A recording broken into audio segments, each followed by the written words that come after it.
बहुत बहुत शुक्रिया आप सभी का ज्वाइन करने के लिए। सरकार की तरफ से एक कैंपेन स्टार्ट की गई थी दिसंबर 2022 में, और उससे पहले एक सर्कुलर सरकार की तरफ से जारी किया गया था कि किसी भी स्टेट और यूनियन टेरिटरी के अंदर ये जो ड्रग्स का कारोबार करने वाले लोग हैं, एक जगह से दूसरी जगह ड्रग सब्सटेंस ले जाते हैं या फिर इसका इस्तेमाल करने वाले लोग हैं, ड्रग्स को रोकने के लिए अलग अलग स्टेट्स और यूटीज़ के अंदर जो भी कार्यक्रम होंगे, जो प्रोग्राम्स होंगे, जो कैंपेन्स चलेंगी, वो तब तक कामयाब नहीं हो सकती जब तक इसमें अवामी नुमाइंदों की या जो पब्लिक रिप्रेजेंटेटिव्स हैं उनकी शिरकत नहीं होगी। यानी सरकार अगर एक कैंपेन स्टार्ट करती है तो उसमें पब्लिक रिप्रेजेंटेटिव्स की शिरकत ज़रूरी थी।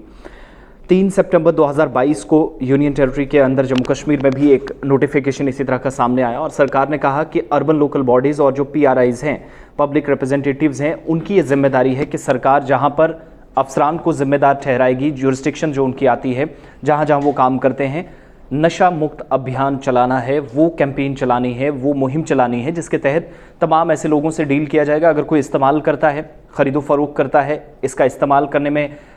मेन सप्लायर माना जाता है, या जो ड्रग एडिक्ट है, ऐसे तमाम लोगों के खिलाफ कार्रवाई भी हो। और अगर इस कैंपेन में जिम्मेदारी देने के बाद कोई अवामी नुमाइंदा या जो पब्लिक रिप्रेजेंटेटिव है वो अपनी जिम्मेदारी सही तरीके से नहीं निभाता तो उसके खिलाफ कार्रवाई भी होगी। और अब नाराज़गियाँ बढ़ रही हैं। ये नाराज़गियाँ उन अवामी नुमाइंदों से, उन पब्लिक रिप्रेजेंटेटिव से सरकार की हैं जो इस कैंपेन का हिस्सा शुरुआत में बने, लेकिन एक तरह से खुद को पोस्टर्स के ज़रिए चमकाने की कोशिश, बैनर्स के ज़रिए चमकाने की कोशिश, लेकिन काम नहीं हुआ।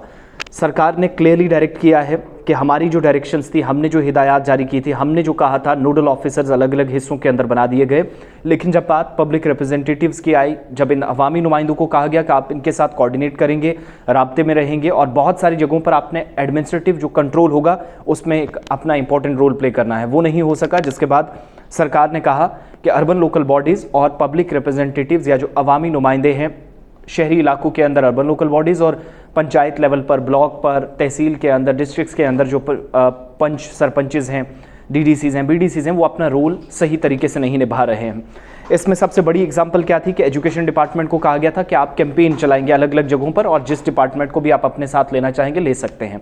फिर जो फूलबानी डिपार्टमेंट जो कहलाता है, फ्लोरिकल्चर डिपार्टमेंट, उस डिपार्टमेंट को कहा गया था कि जितने भी पार्क्स हैं, जितने भी पब्लिक पार्क्स के अलावा खुले मैदान हैं जो आपकी जुरिस्डिक्शन में आते हैं, जिनको आप कंट्रोल करते हैं, तो कंट्रोल इस तरीके से करना है कि उन पार्क्स का कोई मिसयूज़ ना करे, उनका गलत इस्तेमाल ना हो, वहाँ पर ड्रग एडिक्ट्स ना पहुँचे, वहाँ पर वो नौजवान ना आए जो नशे का कारोबार करते हों, इस तरह का सब्सटेंस जो है वो दूसरे बच्चों तक पहुंचाने की कोशिश और उनकी ज़िंदगियां तबाह करने का काम चलता हो। तो उन पार्क्स को, उन गार्डन्स को, उन तमाम बगीचों को आप नज़र रखेंगे, मॉनिटरिंग करेंगे, ये फ्लोरिकल्चर डिपार्टमेंट को कहा गया था। उसने तो अपना थोड़ा बहुत काम किया। एजुकेशन डिपार्टमेंट ने भी कैंपेन्स बहुत सारे इलाकों के अंदर चलाई, बैनर्स दिखे, school to school, college to college, university campuses से होते हुए सरकार के हमने बड़े इंस्टीट्यूशन से रैलियां निकलती हुई देखी। लेकिन अब हुआ क्या कि नाराज़गी सिर्फ इस एंगल से है कि इन प्रोग्राम्स में क्या रोल अर्बन लोकल बॉडीज़ का है, पब्लिक रिप्रेजेंटेटिव्स का है, पंचायत मेंबर्स का है, जिन पर बड़ी जिम्मेदारी थी प्रोग्राम को कामयाब बनाएं और मंशियात के खिलाफ ये जो लड़ाई हमने छेड़ी है उसमें अपना हिस्सा डालें। इसमें NDPSA एक्ट जो है उसकी सेक्शन 47 बताती है कि अगर कहीं पर इस तरह का समाज या मुल्क मुखालिफ काम होता है, क्योंकि ड्रग्स का बेतहाशा इस्तेमाल करने वाले नौजवान किसी भी हद तक चले जाते हैं, चाहे उसमें क्रिमिनल एक्टिविटीज़ हों या फिर इस तरह के काम हो जो कभी स्टेट या किसी यूनियन टेरिटरी के अंदर जो सिक्योरिटी के इश्यूज़ हैं उन पर ख़तरा बन जाते हैं, तो उन पर कार्रवाई करने के लिए NDPSA एक्ट बताता है,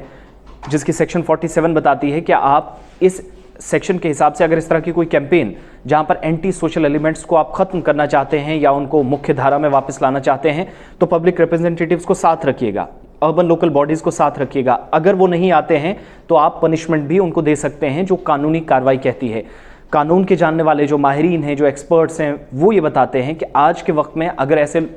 इंतज़ामिया को भी, प्रशासन को भी इतना सख्त होना पड़ेगा कि अगर जिन अर्बन लोकल बॉडीज़ से नाराज़गी है, जिन इलाकों से आपने कहा था कि इस पर प्रोग्राम्स होंगे, वॉक्स होंगे, सेमिनार्स होंगे, कथाएं होंगी, इस पर प्रोग्राम्स अलग अलग, यानी समाज से इस बुराई को मिटाने के लिए जो मुमकिन कदम उठाया जा सकेगा वो होगा। लेकिन अगर आज नहीं हो रहा तो फिर आप जिम्मेदार हैं, और अगर जिम्मेदारी ULBs ने, PRIs ने नहीं निभाई है तो आप उनको सज़ा दीजिएगा। इस चीज़ पर सख्ती बरतनी होगी जो माहिरीन अपनी राय रखते हैं। लेकिन आज के वक्त में चाहे वो फ्लोरिकल्चर डिपार्टमेंट हो, एजुकेशन डिपार्टमेंट हो, थोड़ा बहुत काम किया है। हमारी नज़र में जो हमने थोड़ी बहुत रैलियाँ देखी हैं, रैलियाँ अलग अलग प्रोग्राम सेमिनार्स देखे हैं, लेकिन सबसे यहाँ पर अगर सितम ज़रीफ़ी की कोई बदकिस्मती वाली बात है जिसको बहुत अनफॉर्चुनेट समझा जाएगा कि जिन एरियाज़ के अंदर सबसे ज़्यादा जम्मू कश्मीर के अंदर 6 लाख से ज़्यादा इस वक्त नौजवान जिनकी उम्र 15 से 39 साल तक है और इस वक्त ड्रग्स के साथ टोबैको ये जो सारी मुहिम चलती रही है उससे दूर होते हुए मंशियात की तरफ जा रहे हैं, ड्रग्स की तरफ जा रहे हैं, बल्कि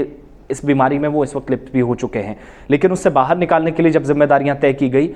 तो ULBs PRIs का कोई रोल यहाँ पर नज़र नहीं आता। इसलिए अब मौजूदा सूरत हाल पर सरकार ने क्लियर कर दिया है कि नज़र रखने के लिए अवामी नुमाइंदों की जिम्मेदारी है, बसूरत दीगर उनको भी सज़ा होगी कवानीन के मुताबिक। अगर वो इस कैंपेन का हिस्सा नहीं बनते, नशा मुक्त अभियान जो चलाया जा रहा है पूरे देश के अंदर, तो जम्मू कश्मीर में फिर इससे अलग वो जनप्रतिनिधि, वो पब्लिक रिप्रेजेंटेटिव्स, वो अवामी नुमाइंदे क्यों हैं जो हज़ारों वोट लेकर इस जिम्मेदारी के लिए सबसे पहले टॉप ऑफ द लिस्ट थे। और आज के समय में दूसरी बात जो नोटिस में सरकार की आई है कि इतने संगीन हालात बन गए हैं कि पार्क्स के अंदर, स्कूल कॉलेजेस के कैंपस, 4 दीवारियों के अंदर कई ऐसे नौजवान देखे गए जो बेतहाशा ड्रग्स का इस्तेमाल करते हैं, या जो इसके एक तो चेन को ब्रेक करने के लिए सप्लायर कौन है वो भी इन एरियाज़ का आके जो ज़राए बताते हैं कि अलग अलग जगहों पर इस्तेमाल करते हैं। लेकिन फिर क्या पब्लिक रिप्रेजेंटेटिव को अपनी पंचायत, अपने लोकल बॉडी के अंदर, अपने एरिया के अंदर, जुरिस्डिक्शन के अंदर जहाँ वो काम करता है, तो ये जिम्मेदारी फिर उसे भी फिक्स करनी होगी कि अपने एरिया को वो साफ रखेगा। नोडल ऑफिसर जब आएंगे, कैंपेन्स चलाएंगे, तो उससे पहले वो उस इलाके के अंदर तैयार रहेगा। इसलिए नाराज़गी और साथ साथ सज़ा भी हो सकती है उन लोगों को जो कवानीन के मुताबिक हमने देखा। सेक्शन 7 NDPSA की बताती है कि अगर सरकारी अहकामात पर अमल दरामद नहीं हुआ तो फिर आप सज़ाएँ भी दे सकते हैं। लेकिन मुख्तलिफ इलाकों के अंदर ये चीज़ देखी गई है कि सितंबर 3, 2022 को सरकारी सर्कुलर जारी होता है। 2023 के फरवरी के महीने तक उसकी डिटेल्स ये बताती हैं कि कोई ख़ास तालमेल या कोई कोऑर्डिनेशन नज़र नहीं आया। तो कोऑर्डिनेशन की कमी के चलते